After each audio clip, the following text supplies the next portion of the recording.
বলেন ইসলামী ঈদ কয়টা? সহিহ বুখারীর বর্ণনা 963 নম্বর হাদিস।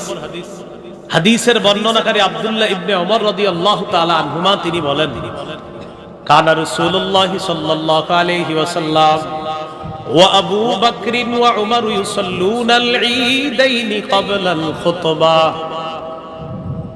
আব্দুল্লাহ ইবনে ওমর রাদিয়াল্লাহু তাআলা আনহুমা বলেন, রাসূলুল্লাহ সাল্লাল্লাহু আলাইহি ওয়াসাল্লাম, আবু বকর, ওমর তারা সকলেই খুতবার আগে দুই ঈদের নামাজ আদায় করতেন। বলেন তো খুতবার আগে নবী কয় ঈদের নামাজ পড়তেন? আবু বকর সিদ্দিক কয় ঈদের নামাজ পড়তেন? ওমর ফারুক রাদিয়াল্লাহু তাআলা আন কয় ঈদের নামাজ পড়তেন? দুই ঈদের। অতএব ঈদ কয়টা? দুইটা।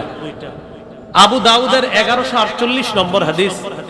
এই হাদিসের মধ্যে আসছে জাবির ইবনে সামুরা রাদিয়াল্লাহু তাআলা আনহুর বর্ণনা। তিনি বলেন, সাল্লাইতু মা'আন নবী সাল্লাল্লাহু আলাইহি ওয়াসাল্লাম গায়রা মাররাতিন ওয়ালা মাররাতাইনি আল ঈদাইনি বিগাইরি আযানিন ওয়ালা ইকামা।